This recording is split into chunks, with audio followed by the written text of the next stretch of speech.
Hey all, my name is Paul Borosky, and I am the owner for Tutor for Finance and also a finance instructor for a local college. And one of the popular topics that we cover in finance class, regardless if it's corporate finance, introduction to finance, it is solving capital budgeting problems. Now, capital budgeting, all that is just trying to find out if a project is going to add value to a company or not. However, there is a multitude of steps for a person to take in order to identify if this project is going to add money. So today what we're going to do is we're going to walk through an example of a capital budgeting problem that's typical for most college students in a finance class. All right, so let's go ahead and begin. All right, so as I said, today what we're going to be doing is we're going to be working through a capital budgeting problem, and I'm going to solve it for y'all step by step.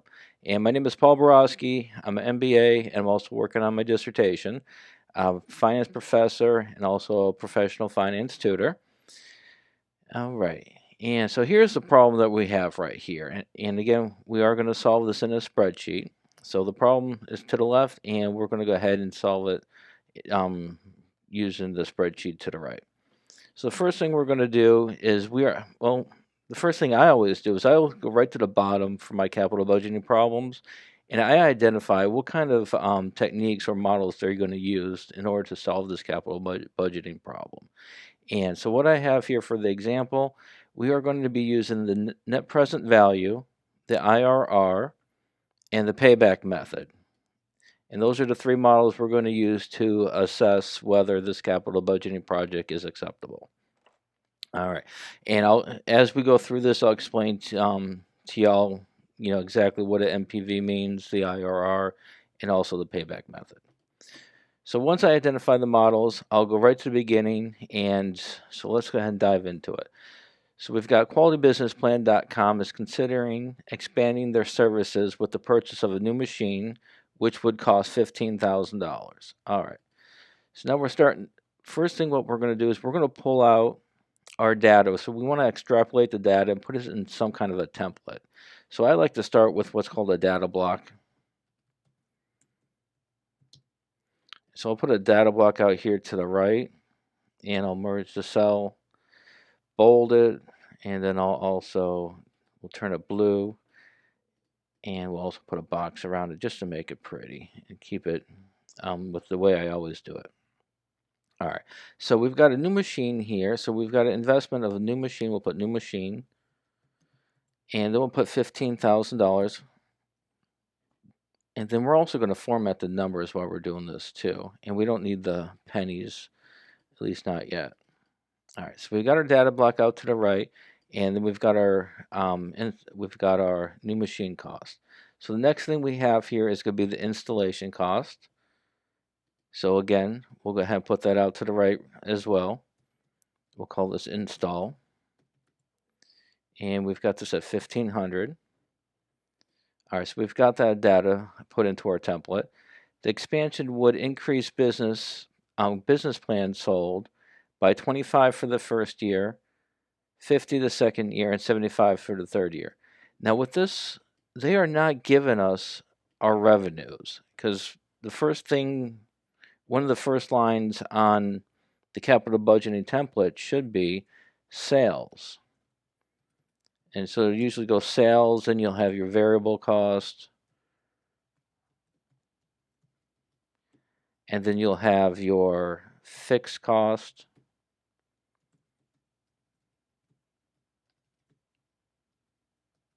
and then we'll have depreciation, and then we'll get our EBIT. And this is a standard capital budgeting template.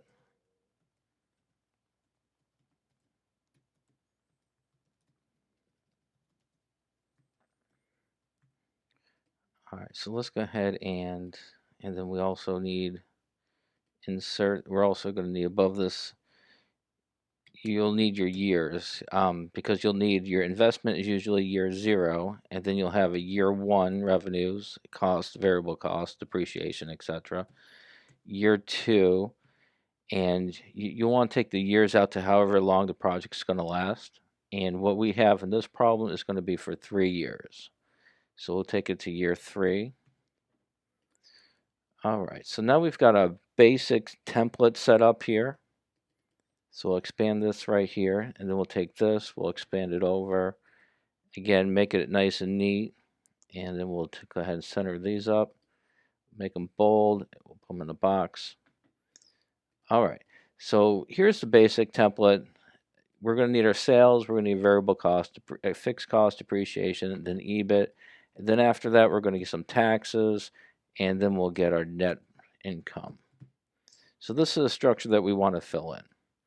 However, in this situation, what they're giving us here is they've got the expansion would increase business plans sold by 25. So we're increasing the business by 25 business plans sold, 50 business plans sold, and 75.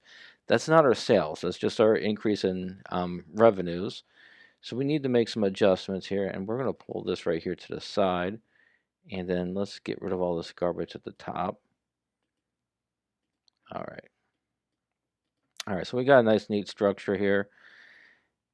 And so what we're going to do is now what we need to do is find out what our sales are. So for this block right here, we need to figure out sales. So put sales right here. We'll turn this yellow just to be consistent. Box it up. And then what we're going to do is we also need the years. So we'll drop the years right here.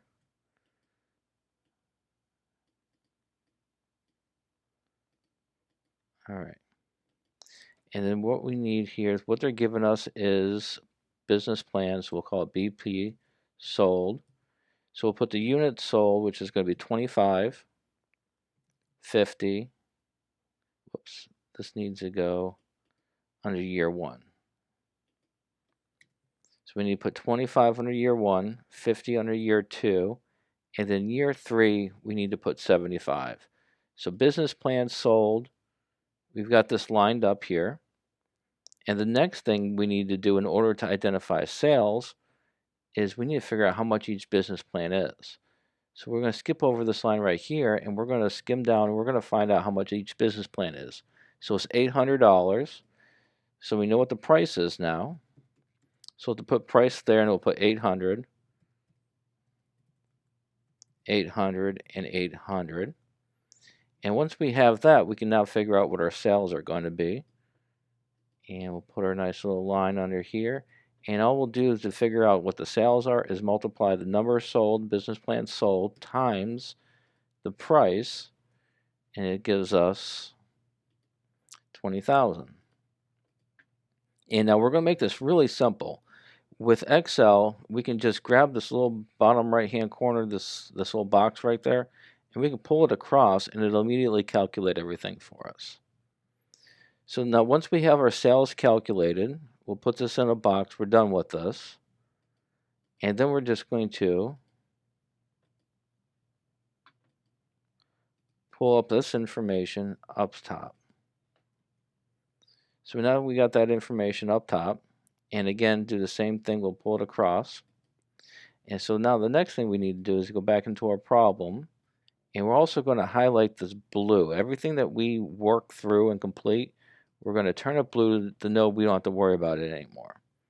Next thing we have here is going to be these estimates are based on an in-depth research which cost $5,000.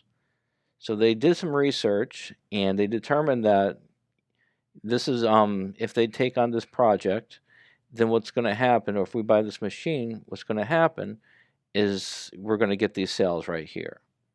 Unfortunately, though, this research cost right here, this is not going to be applicable to the capital budgeting. It's called what's called a sunk cost.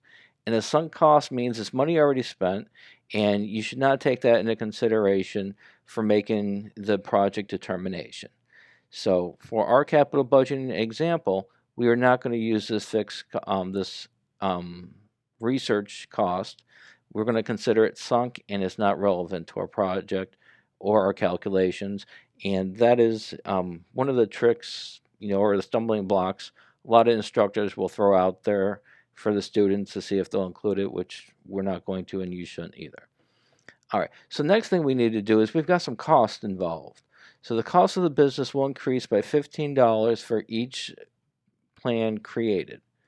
So this right here is telling us that this is a variable cost because for each time we write a plan, these costs are incurred, thus the variable cost. All right, so we're going to go and we'll call this VC right here.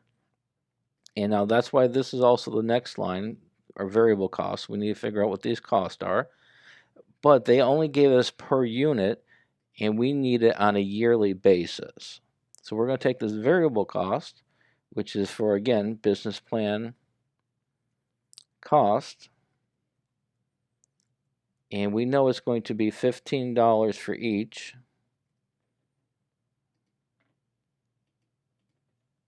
Call this each. And then again, we're going to need, and it's going to be the same for each year, it's not going up. And then we also need how many business plans are sold. So we'll call this business plan sold. We'll call it sold, and we can also use these same numbers. So when they give us the business plan sold up here, we're also going to use the same numbers for our variable cost.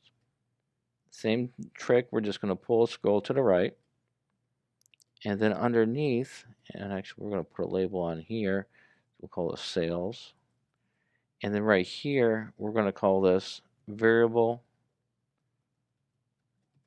cost, and we'll make it nice and neat. We'll put a line underneath of it. And to find the variable cost, we're going to take the $15, which is how much it costs the business to write each plan, and we're going to multiply that by the number of plans sold, and that's going to give us a variable cost of $375 for the first year, and it'll go up to $1,125 for the third year. So the next step is going to be is we're going to tie this in, and we'll pull this over. So now what we've done so far is we've calculated our sales and variable cost.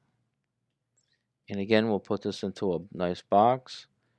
And this way, it's a lot easier to be able to show our work, and it's a nice structured format here. All right, so the next thing we have in our line right here is going to be our fixed cost. However, they start talking about depreciation.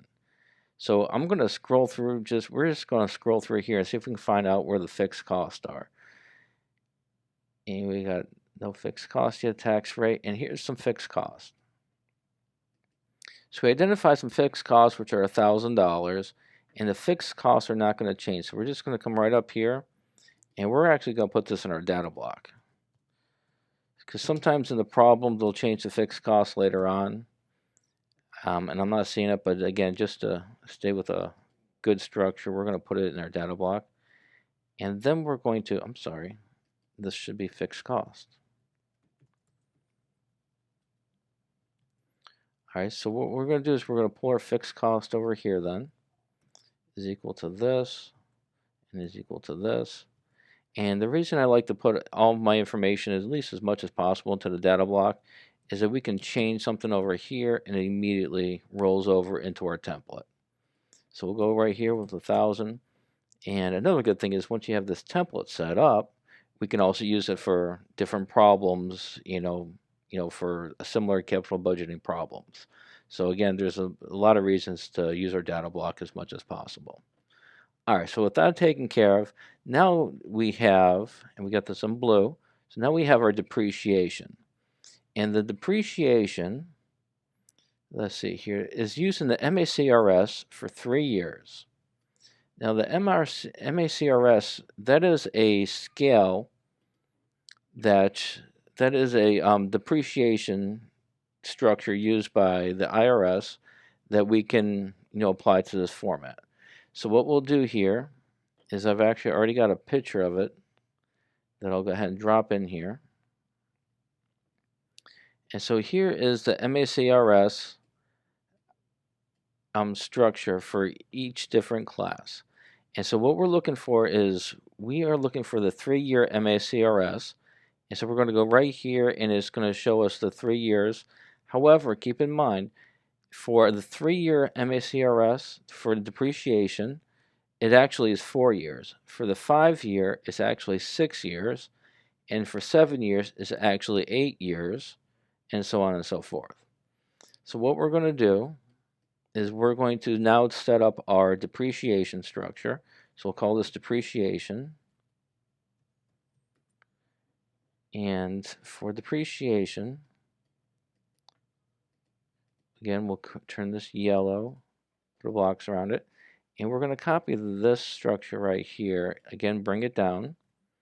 However, now, with this structure here, this says 3 years, but we're really depreciating for 4 years. So what I like to do is I'll add a 4th year right here, and I'll depreciate my assets 100%, regardless if it's 3 years or 2 years. I'll depreciate it all the way out in my structure because it's a lot easier to do some other calculations later on, which I'll show you.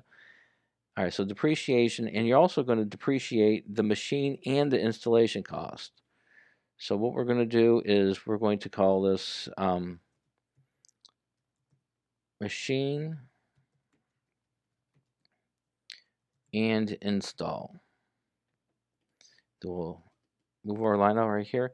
And then what we'll do is we'll add together the machine plus the installation cost. And then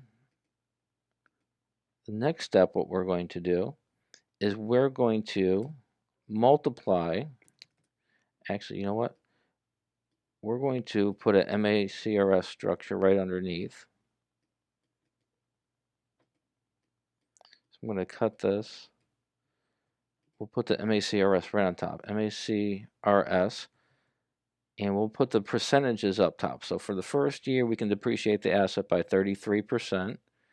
The second year, we can depreciate the asset by 44.45%.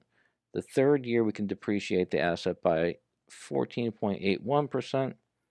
And the fourth year, we can depreciate the asset by 7.41%. Then what we'll do, we've got our MACRS schedule all taken care of, so we don't need that. We're going to add this up just to make sure it equals up 100%. So we got 100%. So that this shows that the asset, the machine, will be depreciated 100% in this structure, which is what we're looking for. The next step, what we're going to do, is we're going to take the machine install cost, and we're going to multiply that by the percent we're allowed to depreciate it. So depreciation for the first year will be $5,499. Then we'll take the second one. We'll do the same thing. We'll take the $16,500 and we'll multiply it by the 44%. And then we'll do the same thing for the third year. Take that $16,500 and multiply it by 14%. And then for the fourth year, $16,500, multiply it by the 7.41%. So we've got our asset here, and we've got it all the way depreciated to 100%. And we'll add up everything just to make sure.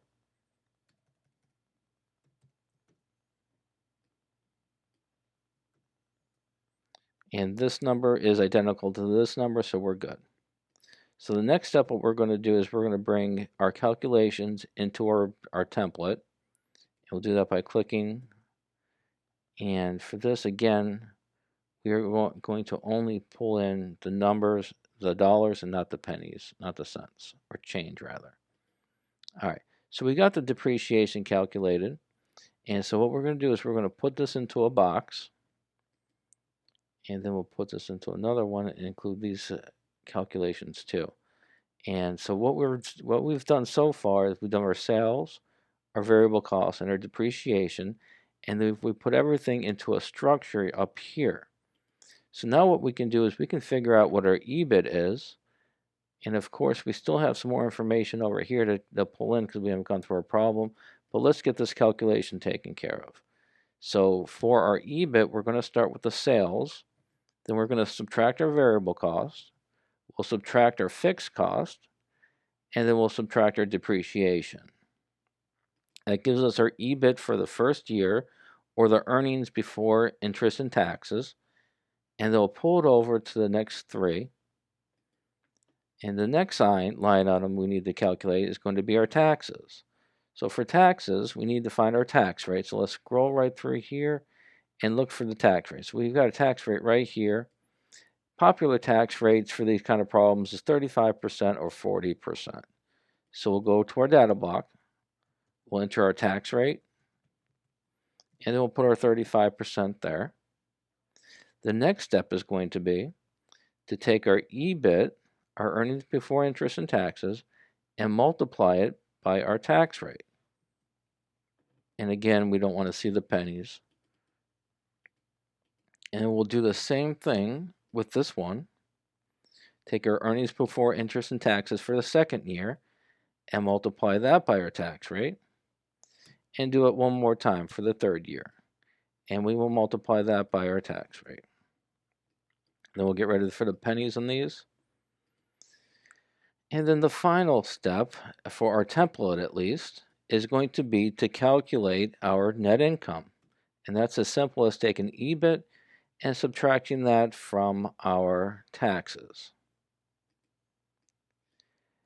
Now that we've got our net income, and we're gonna celebrate, we're gonna put this in blue, we're gonna box it up, and then we're going to, I don't know, we'll make it bold, just to have this stand out.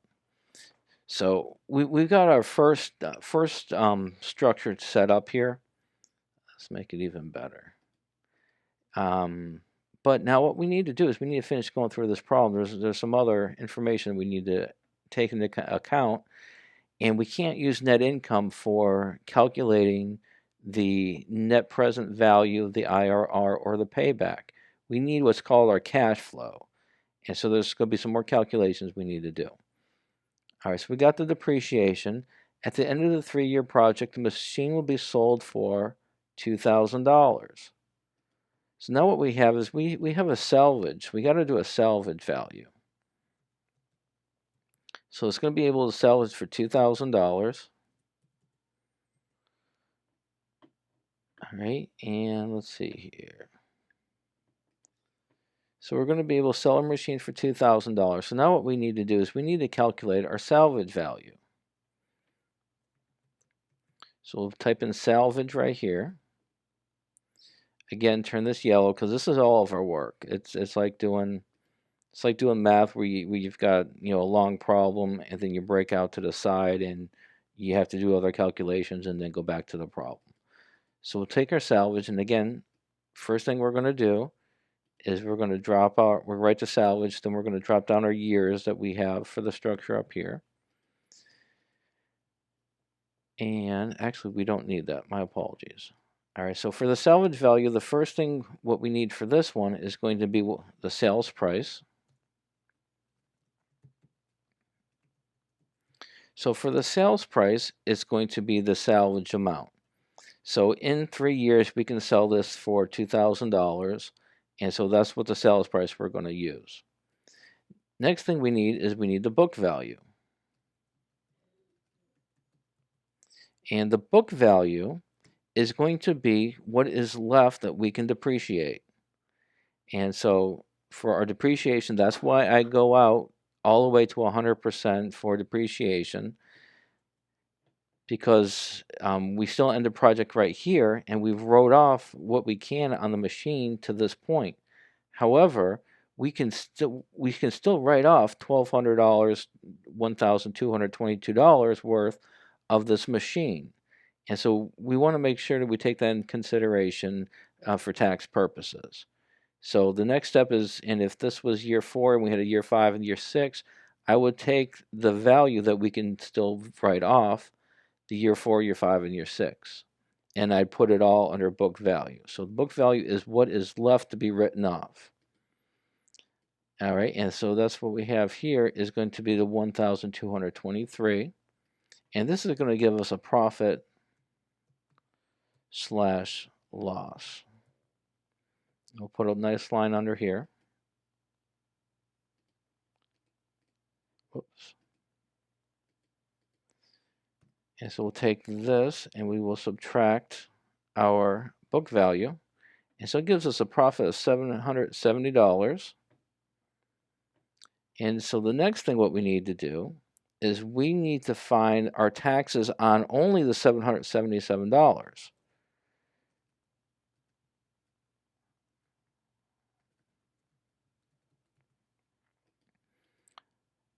And so the taxes, we're going to take our 777, we're going to multiply that by our 35%. And so we have to pay taxes on $272.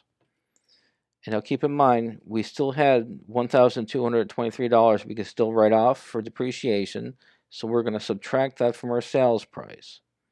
That's going to give us our profit that we need to pay taxes on. And then we take the profit we need to pay taxes on and we multiply that by the 35%.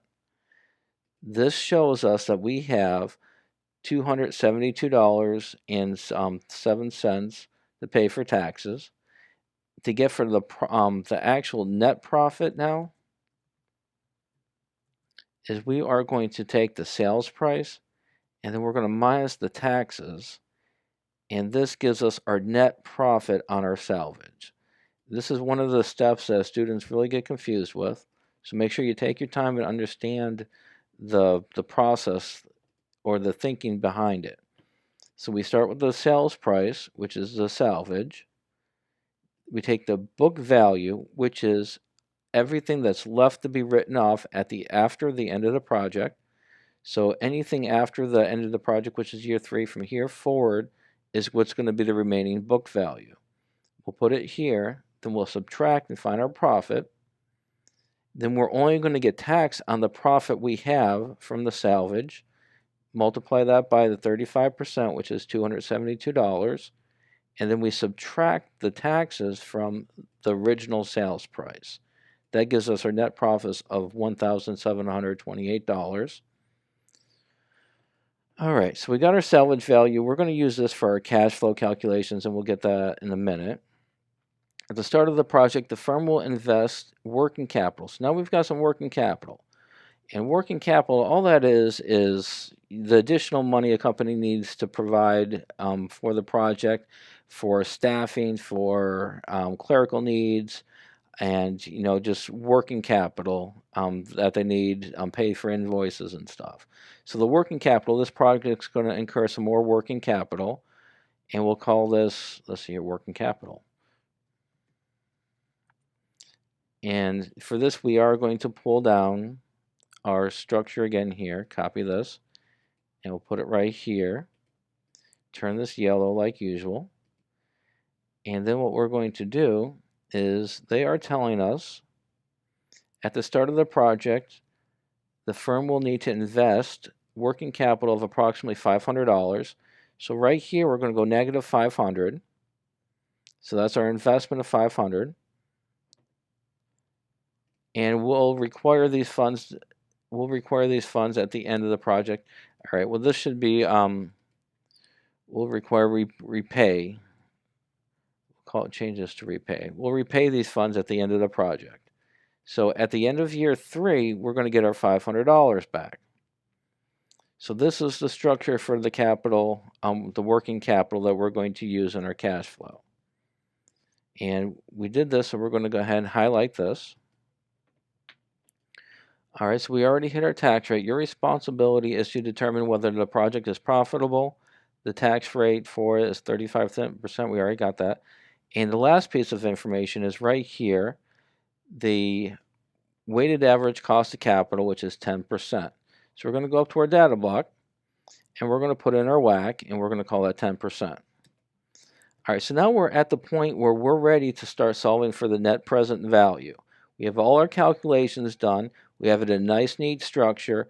And so what we're going to do is we're now going to get into our cash flow. And so we'll call this our cash flow section. Label it cash flow. All right, and we'll box this up as well. And then what we're going to do is we're going to pull down, again, our timeline. And the first piece of the puzzle for the timeline is going to be the investment. So what did we invest and where did we invest our money for this project? And so we're going to go up here and we're going to look for all the money that's in year 0. So we have nothing up here in year 0. Our sales, nothing in there for year 0. And year 0 is, this year, or actually right now before the project starts. So what we have here is we have some year 0 right here, which is the 16,500. So we have this investment, but we're going to flip this to a negative, because this means that this is, again, a negative is going to mean this is money going out of our pocket for our cash flow. So we got that. We also had to drop $500 for our working capital for year 0. And I'm going to move this, cut this. I'm going to move this over one, just so we have all our year 0s lined up. All right, so now we have a total investment of $17,000. And the next thing we're going to do is we're going to pull down our net income.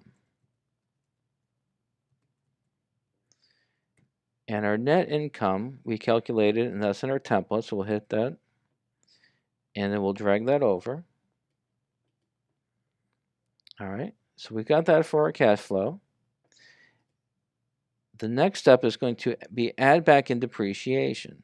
So depreciation is, if you think about it, no one's ever written a check for depreciation to any vendor out there.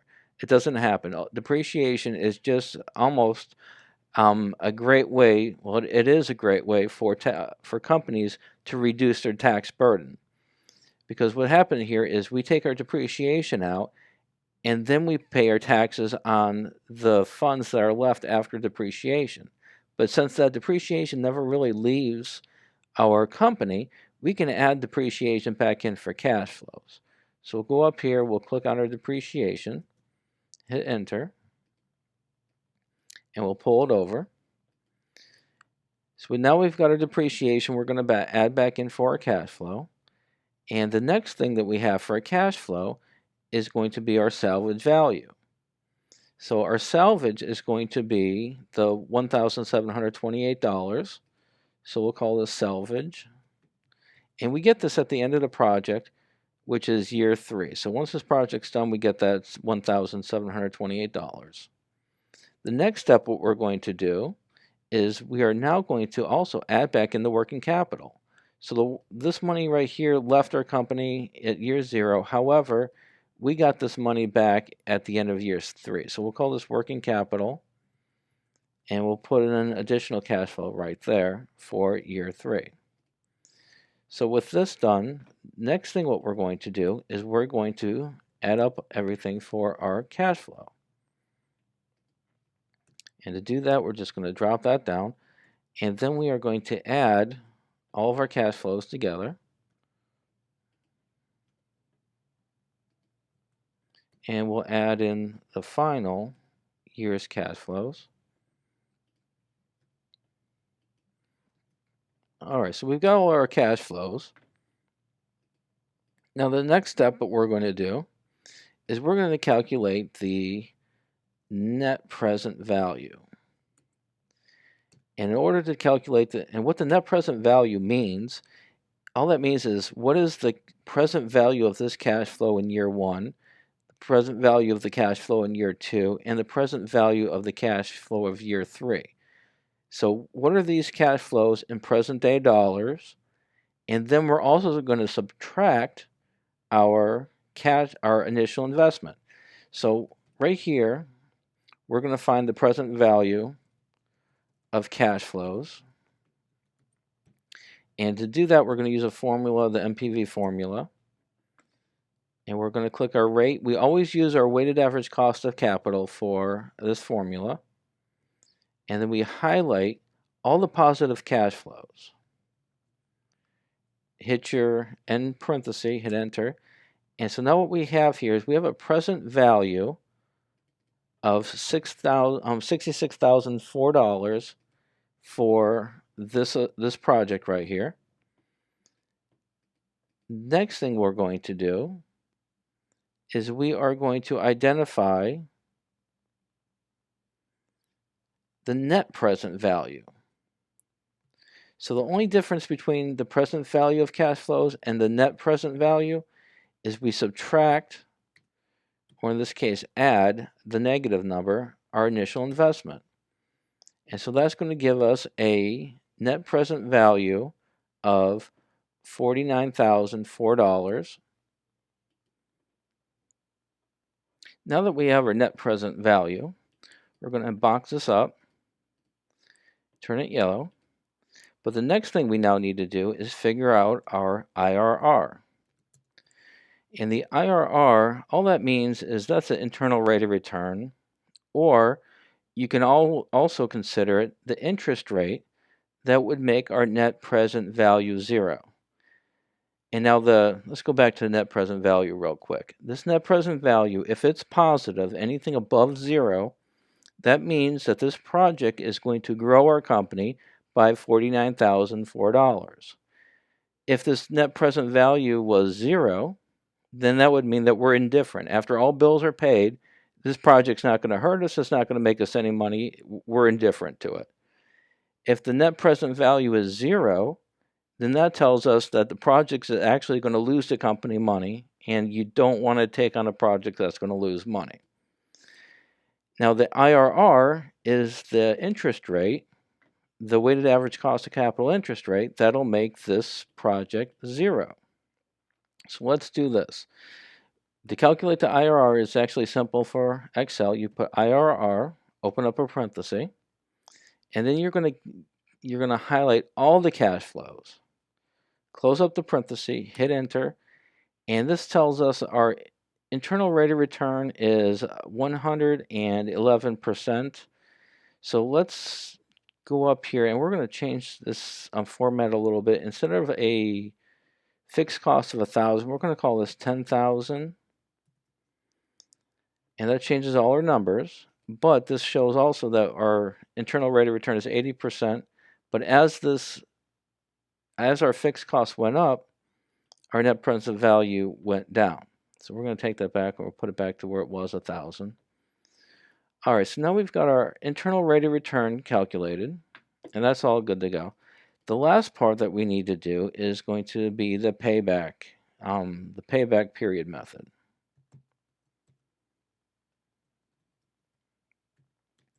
So now we got to figure out what our payback is. And to do that, we're going to put a final structure. And let's see here. We're going to put it underneath. We'll call this payback. All right, and again, we're going to put this yellow, put the block around it, move this out a little bit.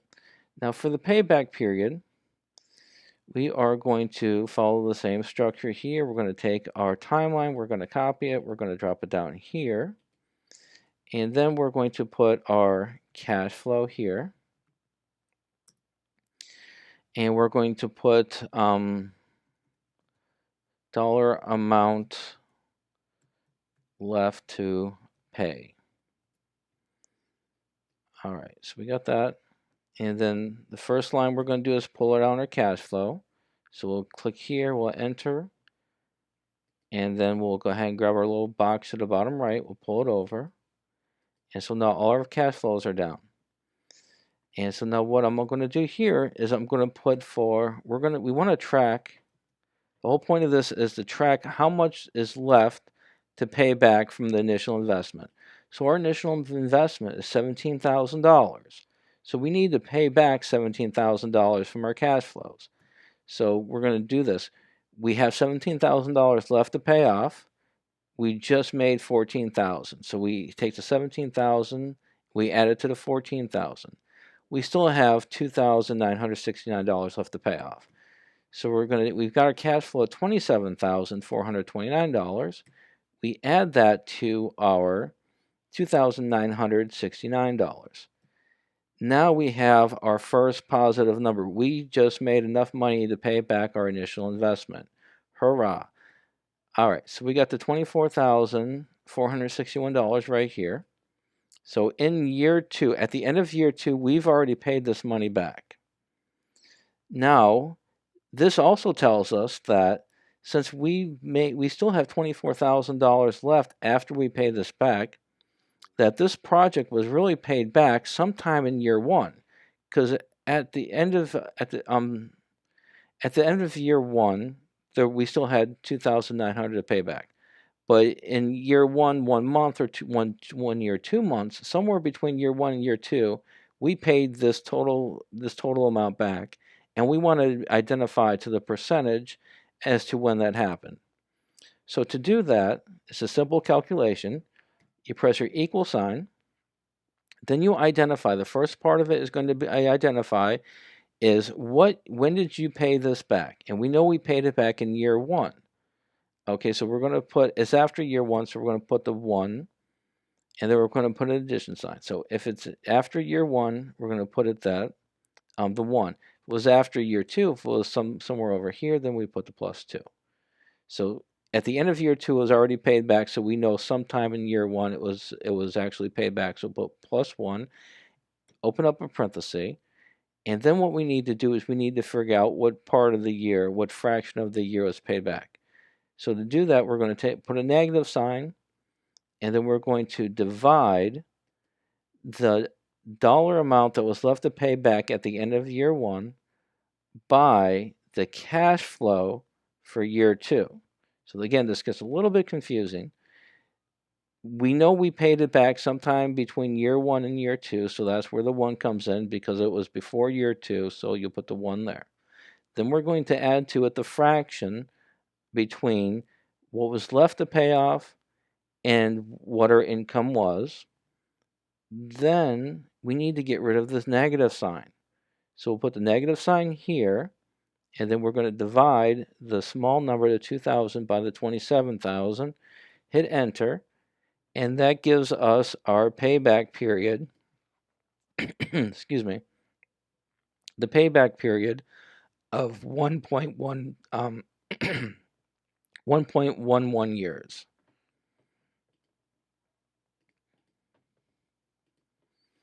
All right, so that pretty much wraps up the. Give me 1 second here. Okay, so that's the payback period. So now we've got our net present value taken care of, our IRR taken care of, and our payback period calculated.